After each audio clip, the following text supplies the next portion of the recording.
We're going to start doing this every time. Disclaimer, if you want somebody to just read the story top to bottom and not go on random ADHD tangents, go watch somebody else. There's no shortage of people just doing story time, okay? Good luck. Am I the asshole for not cooking breakfast for my niece and nephew? My 36M sister, 34F, moved into my house about 2 months ago with her two kids, 7 and 4, after she ended a really bad relationship. I've always been an early-ish riser, and I like to get up and make myself some breakfast around 7 or 8 a.m. Nothing spectacular, just whatever I felt like that day. Amen, brother. When my sister moved in, I realized quickly that she liked to sleep in. Some days she was up as late as 1 p.m. I gave her the benefit of the doubt since I knew how hard her breakup was for her. Since my sister slept so late daily, she wouldn't get up and take care of her kids. See, this is the problem. This is the problem, brother. This is the problem. This is how it always goes. This happened to my mom too. Not with a family member, but she let someone stay at the house. My mom and my stepdad let someone stay at the house because they went through a breakup and it was really hard for them. And for like a week, it's like, oh man, you feel really bad for them. And then on like week 2, you're like, so like how long are you just gonna like do the whole not working thing? You know, like you're 35. Like what's going on with that? Like how long is that are we gonna work on? Now, to be fair, my parents, they wait too long.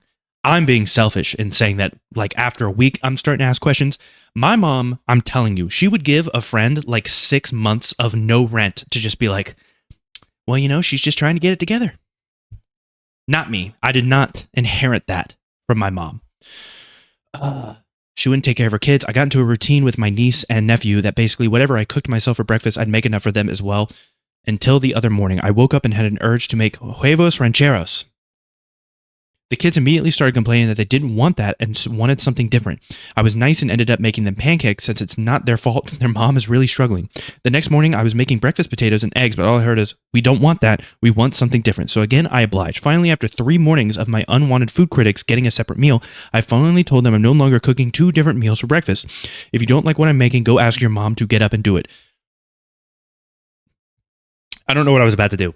I was feeling mad supportive for you, and I was about to do like a fist in the air thing, but like when white people do it, it's kind of it's like a problem. When white people do it, it's like a white power thing. So we'll refrain, we won't do that, but I feel you. So they went upstairs to wake her up, but she still didn't come downstairs until after 1 p.m. The kids immediately started complaining that I refused to feed them, so my sister was pissed. Get a job, wake up. Cook some food. She might work a job. I don't know. Maybe she works at like a Target or something. She doesn't have a shift like until nighttime or something. I mean, I can't imagine that's the case when she has some kids. But like, cook them some food. Like the thing is, what's funny is I think like, I mean, I'm just assuming this. This might not be the case, but I have a feeling that like he wouldn't be bothered if she cooked the food that he bought. I feel like he would be cool with that. I could be putting words in his mouth, but I feel like if he was like, listen, I can't cook breakfast for them all the time. You got to help them. There's plenty of stuff in the fridge. I feel like that's the logic he would take. And then she'd probably take advantage of that too, right? Like all of a sudden there'd never be any food in the fridge. Or God forbid, she eat the leftover cheesecake that I wanted. I'd probably murder. I can't say that. I'm sorry. I can't say that. We live in a weird period where saying something that's very clearly a joke is like a problem in the YouTube algorithm. So I take that back. I would never murder somebody if they ate my leftover cheesecake, but I would think about it. I snapped and told her, look, I know, wait. She started in about how they need to be fed by a certain time and a bunch of other things that she said to try and intentionally hurt me. I snapped and told her, look, I know you're depressed, but wake up and take care of your fucking kids instead of see, like we're all adults here. This is Reddit. You're not going to lose ad revenue by saying fucking. You're not going to lose ad revenue by saying that. Can ChatGPT swear? Because I know there's already going to be a comment of somebody saying that the story isn't real, like it's AI that wrote it. Can AI swear? I have no clue. But you see what I'm talking about? Like we're all adults here reading this story. There's not like a 4-year-old reading this going, not the asshole. We're all adults here. And yet this guy has blurred fucking. I almost said the next part, but I almost said these 2 words together instead of expecting me to do it. She got quiet after that and is still giving me the cold shoulder, but I know she's expecting me to apologize. Sorry, this was long winded, but let me have it. Am I the asshole? Not at all. It's so funny that you're like, let me have it, as if like you expected us to be mad at you. Sleeping till 1 p.m. means she's missing their breakfast and lunch. Ages 7 and 4, and still pretty dependent on an adult for balanced meals. Your sister is lame. True, agree. Let's find the person who is in love with your sister, who's willing to call you the asshole. Everyone sucks here. Her for neglecting her children and you for letting it go on for so long. I hate this. I hate when people, maybe I feel attached because like I said, this is the kind of thing that my mom and stepdad do where they like invite people into their home whenever they've done this a handful of times. I've talked about this. They will invite somebody into their home that's struggling. That person will basically take advantage of them. Nothing terrible has happened, but it's like obvious that the person is taking advantage of like the hospitality for too long. And so maybe I'm a little biased towards people that do that because I feel like they're just trying to do the right thing. But I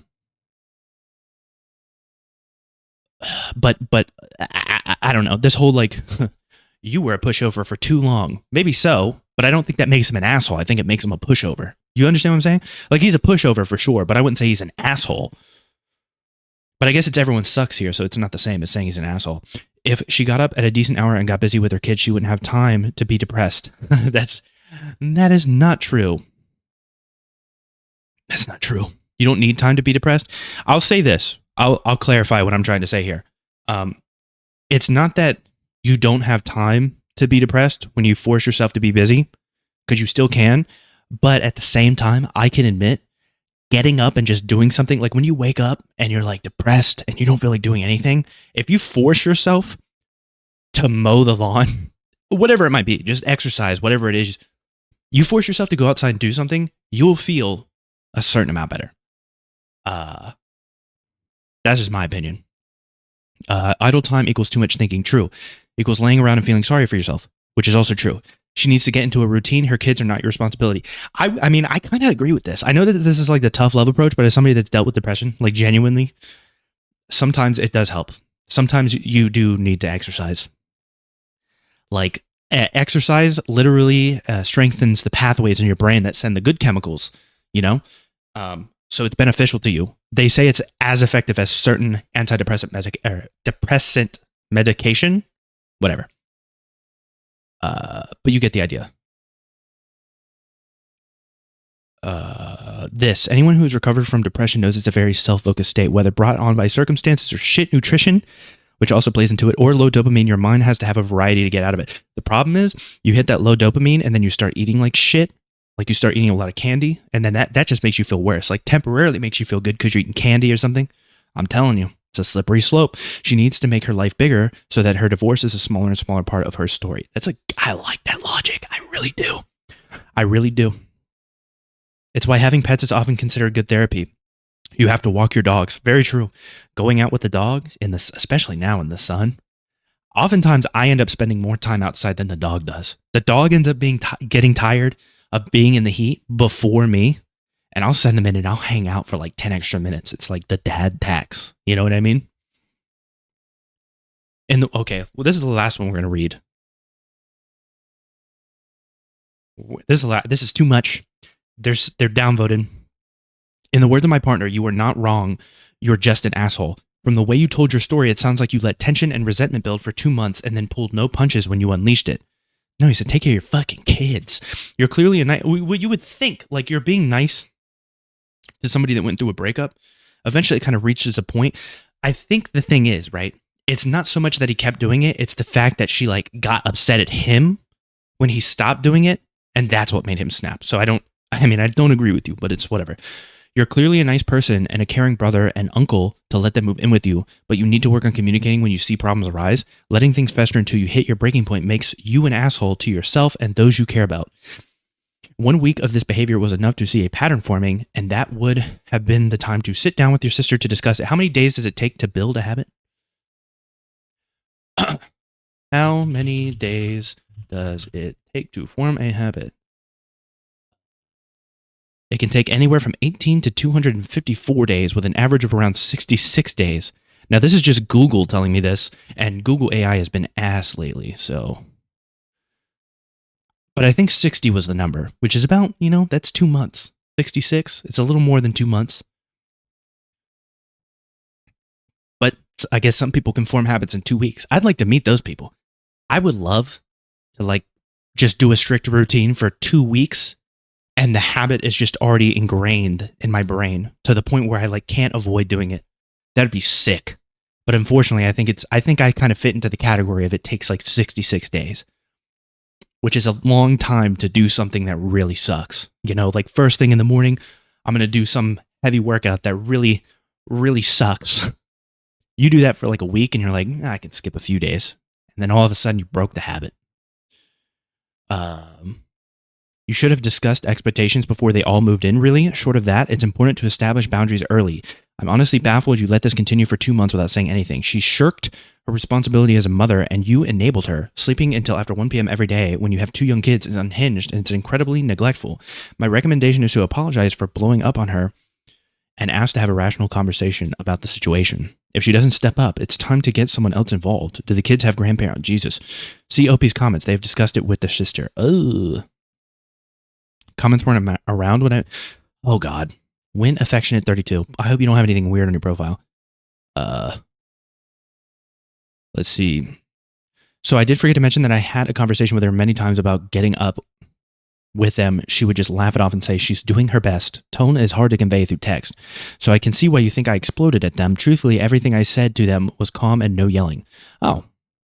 My niece is currently going through some behavioral issues and she would 100% put a fork in the toaster to see how much attention it would give her. Ooh, dear God. I literally told them the other morning that I'm not running a diner here when one asked for pancakes. They other asked for a breakfast sandwich. I was concerned about them because you can tell he's starting to get upset because he's misspelling shit. I was concerned about them becoming picky eaters, but even more concerned that they would always expect this treatment. And I knew if I didn't nip it in the bud, now it would get worse. True. Well, I think we've come to every possible conclusion we can. Now, I really just want to find a comment of somebody saying that this is AI. Stop enabling her neglecting kids. It's wild that I had to scroll this far to see an actual sane person. I think it's funny when people do this. Like, you guys do realize that the reason why you had to scroll so far to find an opinion like this is because it's clearly not the popular opinion. Like, I realize that because sometimes I get myself into this type of attitude where I think that my way of thinking is the correct way of thinking, but sometimes we're just not fucking right on things. Like, people like me that are kind of assholes and kind of tough love about certain things, our logic doesn't work with everything. You understand what I'm saying? An actual sane opinion. No, like, that's the thing. Sometimes we're the assholes. We're not getting downvoted because, you know, the Redditors are being Redditors. Sometimes, like, our take is just bad. That's the thing. The take is just bad. Give the brats a choice. Somebody say that this is AI. AI, complete rubbish. Thank you. And with that, I'm going to go ahead and head out.